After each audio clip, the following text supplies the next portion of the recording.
Purdue Research Foundation at Westgate and has been with Purdue for almost 5 years at the Westgate Academy. As a program manager, she is responsible for developing and executing different programs and events that provide value to the Naval Support Activity Center in Crane, Indiana. She is also part of a team that manages the Westgate Academy Training Conference Center. Purdue Research Foundation at Westgate strives to be that regional connection hub to help foster innovation and collaborations between government, industry, and academia. I'll pass it over to Samantha. All right. Thank you. Thank you, Iris. Thank you for inviting me. I know Jessica had originally invited me, so I appreciate the opportunity to talk. Before I do the presentation, I just want to let everybody know that in order to tell the story of how Purdue Research Foundation came to the Westgate area, we kind of have to back up a little bit. So some things that some of you probably know, but we'll kind of touch on the Naval Support Activity Center, the Westgate at Crane Tech Park, the Westgate Academy, the Purdue Research Foundation, and the Purdue Foundry at Westgate. So when asked about Westgate, and there are probably a lot of people that will be listening to this that know that Westgate is a very complex situation, complex organization. You can't just provide a one sentence on what Westgate does and what Purdue Research Foundation was. But I just want to let you know those are kind of the background things we're going to talk about a little bit before we move into kind of what I do. So I'll share my screen real quick.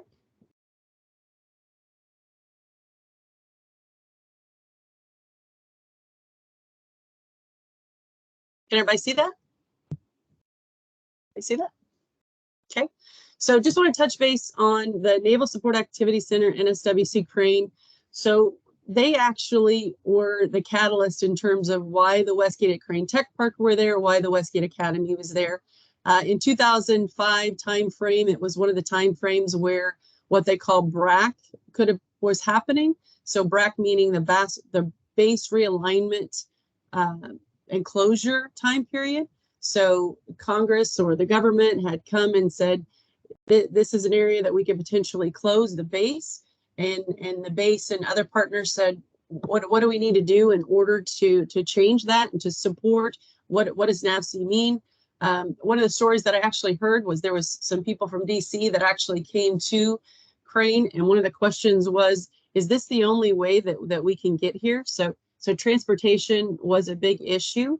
The other big issue was they needed a technology park, so a park that would actually provide resources and innovation and technology that could help support NSWC and the Naval Support Activity Center. So they developed two things that came out of that. Like I said, the Crane Westgate Technology Park, and then the I-69, which is the interstate, the thoroughfare that offers the opportunity for easier transportation to the base. To touch base on the Westgate Crane Technology Park, to begin with, it was created to serve the needs of the Crane Division, the NSWC, but it began with the counties of Martin, Davies, and Greene. So they actually formed what they called the Westgate Authority Board to help facilitate the funding and oversee the development of the park. So the counties obviously saw this as an opportunity for some economic development and creating a campus to house the companies that would do some different operations, research, have some laboratories, and it was developed as, like I said, a certified technology park. So that was the groundbreaking was in the 2006 timeframe. Moved to 2021. We have 875 employees within the tech park that generate a $67 million average salary per year. And as of now, there were 89, actually there's more than that now, but there was about 100 startups that have come out of some of the programs that we here at Westgate and Purdue Research Foundation have presented. So one of the things that I talked about was the transportation piece. So I-69 was obviously developed to help conquer the transportation opportunities, the transportation challenges that they had. So when I-69 was built in the 2015 timeframe, that was able to provide some other opportunities for defense contractors, startups, industry, small businesses to provide their footprint within the tech park itself. So just some of the large companies that are in the tech park in Westgate Academy. We have IN3. We did have the Indiana Office of Defense Development, Radius Indiana. There is about 60 plus defense contractors and companies that are within the tech park and the Westgate Academy itself. So there's a lot of opportunity that for growth, and there's been a lot of growth that has happened. So I had also mentioned, or excuse me, let me go back. Oops, let me go back here if I can. Shoot, maybe I can't. Well, the tech park, the Westgate Academy building itself, it was made to support the NSWC Crane in the training and conference center world. So the Westgate Academy is a 64,000 square foot facility that, like I said, is a conference and training facility. We also have offices in there, leased offices that consist of IU, that consist of USI, defense contractors such as Geoconvergence and Scientica and STS and Booz Allen Hamilton. So we have several that are in there. One of the ones that was just announced recently, which is a big win for the Westgate Academy and the partnership with NSWC Crane, is as you can see, we had a ribbon cutting. The NSWC Crane will now lease approximately 14,000 square feet of the Academy, and that will be housed by the HR area. So that provides opportunities for onboarding, for easier introductions into the Academy, into the tech park, and into the base. So we look forward to continuing that partnership and helping grow that partnership with them. Did not move. Sorry. Okay. So in 2017, when an award for the management of the Westgate Academy came about, the Purdue Research Foundation, the Purdue Research Park, had spoken with the Westgate Authority to potentially manage the Westgate Academy. Again, the Westgate Academy is a catalyst building for supporting the NSWC Crane and the defense contractors from an innovative incubation space, lease tenant space, conferencing space. So Purdue Research Foundation and Purdue Research Parks have about 5 other parks that are within the state of Indiana. So the Westgate Authority Board, along with NSWC Crane, saw that there was some successes with the developments of the other tech parks that the Purdue Research Foundation was developing. So they were awarded the contract to manage the Westgate Academy. Now, what that meant was to potentially build more vibrancy within the Academy and the tech park itself. So literally develop and help support programs that will bring people in, bring companies in that want to expand what they're doing within NSWC Crane to build a footprint within the Westgate Crane Tech Park. So that was in 2017, July 2017. So out of the Purdue Research Parks from the West Lafayette Purdue campus was another organization entity that was born underneath this called the Purdue Foundry. Mitch Daniels was at the heart of this at the time, and he saw that with the Purdue University faculty and students, that there was some technology and research that was coming out of that could potentially be patented and licensed and help promote economic development, as well as help grow the technology centers that Purdue University has developed. So as the Purdue Research Foundation came to Westgate, they wanted to replicate some of the success programs that have happened within their tech parks and within their own Purdue Foundry. Basically, what the Purdue Foundry is an organization that supports startups that have an idea that don't know where to go with it or don't know if it is a valid idea or not. So that's kind of what was brought down to here. We were taking the successes that the West Lafayette campus had been providing, the design curriculum, and bringing the programs here at Westgate to help build that vibrancy and help build on some of the successes that had happened in Northern Indiana. We already know that there was a big relationship with Purdue University and NSWC Crane and the defense contractors already. So we just wanted to continue to enhance that relationship and continue building on that. So that's where we came from. So my position as a program manager for the Purdue Foundry was to bring in potential entrepreneurs that had ideas that wanted to potentially develop them into startup companies.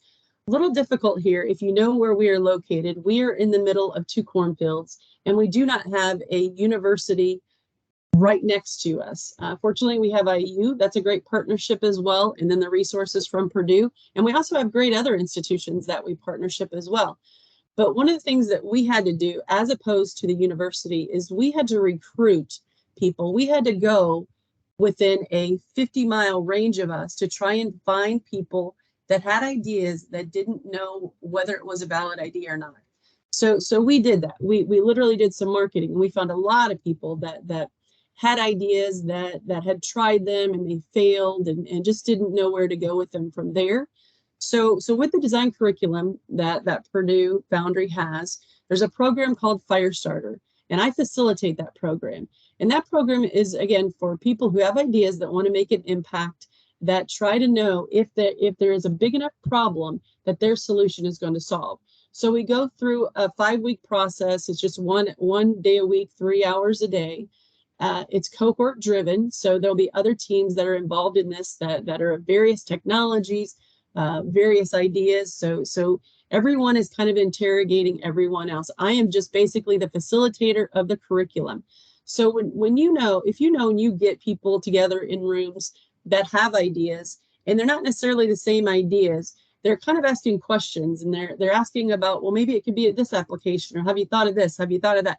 That's where these ideas have come from. So people that come into these cohorts that have these ideas, 9 times out of 10, they are pivoting their idea because of some other resource that they have found within the cohort, some of the research and analysis that they have done throughout the time period of the cohort. So they are learning either one, that there isn't a big enough audience. The problem isn't big enough for their solution to solve. So that they have to do something else or throw that idea away altogether and start something new. As I think some of you may know, 1 out of 100 entrepreneurs actually actually do something with their startup. Part of that reason is because people have an idea and they just run with it. They think that can you just give me $5,000 and I'll get this started. Well, the challenge is they probably went to their family and friends and said, what do you think about this? And they said, that's great. I'll give you $5,000. I think it's a fantastic idea. Well, they should have gone to the people that are already solving the solution in some manner and market validate. Why are they using that solution? Why are they doing some interviewing, doing some market interviews? So 9 times out of 10, the reason the startups don't go through fruition is because there is not a product market fit out there. So that's what we try to establish. We try to allow these cohorts to go through their ideas, exercises, interrogation, conversations, to literally get to a point where they know if they have a valid audience and a valid solution. At the end of the 5-week program, if they have gone through all of the curriculum and they still have a fairly good substantial analysis that this is going to go forward, then we're putting them in a pitch deck. We're allowing them to put together a pitch deck and do some practice pitches. Because at that point, when you know all of this information, or at least you're getting all this information, you're prepared to potentially talk to an investor. You are therefore prepared to talk about your market and your product and your solution and the problem. People always say that you need to fall in love with the problem, not necessarily the solution. So that's one of the programs that we do. Other programs that we do to help collisions happen, to help collaborations happen, is we hold Spirited Entrepreneurs and News Before Brews First Tuesday events. So this is an event that we have every first Tuesday of the month from 4 to 6 p.m. We have someone of a subject matter expert come in and do a little presentation about what is happening within that technology right now and what they see in the future. It is not a sales pitch. We do not want sales pitches. We want more informational knowledge out there so people can come in, learn from it, and then spill off into a networking session of some light food and drinks and talk a little bit more about it. And maybe there's a resource there that this company might want, or this company might see a workforce development opportunity. So a lot of collaborations and a lot of collisions have happened based on that. So like I had mentioned, I didn't mention it on here before, but we talked about webinars. one of the things is the webinars that we do. When the pandemic happened, we had to switch obviously to in-person events to webinars. We created a Defense in Indiana webinar series. As you can see, one of the ones I have on here is Trailblazing the AI for Cybersecurity Discipline. Cybersecurity is a big concentrated technology within NSWC Crane and the defense contractors. So we're bringing in some universities, we're bringing in some government entities, we're bringing in industry, small businesses, to just kind of talk about what their perspective is behind it, what they're seeing as what is happening now, and what do they see as the need within the future. So I think we held 37 plus webinars with those types of events or those types of subject matter knowledge within the course of the pandemic. Some of the things that we do on an annual basis, we do a couple of larger events on an annual basis. Again, it is more concentrated technologies that are associated with the defense contractors in the tech park as well as Crane. But we'll hold Autonomous Day and Midwest Artificial Intelligence Day and Cybersecurity Demo Day. So all of these days are designated around the fact that, again, there are panel discussions, there are speakers from places, there are displays and demos. You know, we've had Tesla come here, we've had Vayu Aerospace and Drone Deck Smart Mailbox that have been a part of it. We've had poster sessions from multiple universities that the students will come and showcase their technologies and research. And so people can see the industry, and again, the businesses can see what they're doing from a research perspective. So we feel that these things are catalyst events that are helping support and create innovation and collaboration between, as I've mentioned many times, industry, academia, government, small businesses. So all of the above. You know, we work very well with regional partnerships. So we like to bring them in on all of these, as well as state affiliations that we like to bring in on these. One thing that we're just recently doing is, as you can see at the bottom of this slide, we're going to do a coffee chats at Westgate. Sometimes happy hours are not the time frame. People just want to go home. They have other schedules they have to attend to. Completely understand that. So we want to start a coffee chats at Westgate, and our first one will be May 17th. So we're going to be not a programming per se. It's just going to be more of people coming and having some donuts and coffee from some local people within the region, and just kind of getting to know each other a little better. When I started in the tech park 10 years ago, there was more competition between the defense contractors than I ever knew about. Now, I have not seen as much collaboration as I'm seeing now between the defense contractors. So it's a great time to just get to know who you are working with, who could potentially complement your capacities and capabilities, and even potentially start to build better relationships upon that. So I know I've talked a lot, and I know I've given you a lot of background on kind of why we're here and what we're doing here. So I would be more than happy if you're watching this as a recording, then please, if you have any other questions or comments, I'd be happy to answer them for you. My contact information is on here. I enjoyed giving this presentation. I like to talk about what we're doing at Westgate because I have a lot of pride in what's going on there, and never was a huge Purdue fan, but I'm getting there. So I enjoy watching all the Purdue people and watching the loyalty that they have. So I'm proud to be a Purdue Research Foundation employee as well. So I thank you for your time. I thank you, Iris, and the rest of the community impact team. And that's what I have. Thank you so much for all of that information. So I guess, Sammy, one thing I've taken from this is it doesn't matter the size of the business or the entrepreneur, you guys actually have something that you can offer to all of them. Is that a correct statement?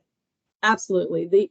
The cohorts that we have during a fire starter program, most times they are one-person teams.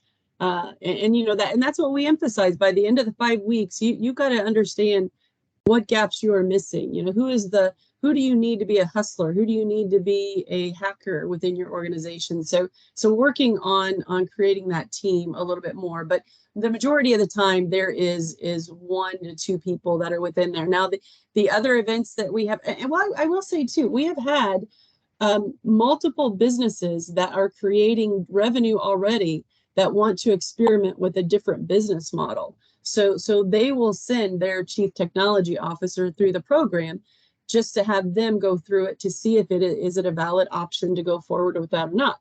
We did have one in particular that's doing very well now that was I believe he's chief technology officer of his company, and he is actually owning that company, a different company, but licensing the product to the company that he previously worked for. So there's a lot of different evolutions that can happen during the course of that. But yes, all of the above. Some of the first Tuesday events that we have, depending on the niche of the topic, could be 15 to 20 people, could be 150 people. So it very much depends on the niche of the topic. Great, thank you. You're welcome. You're welcome.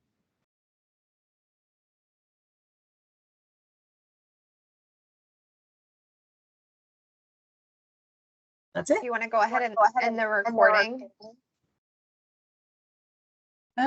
If I can figure out how. There should be like 3 dots where it Stop. says more.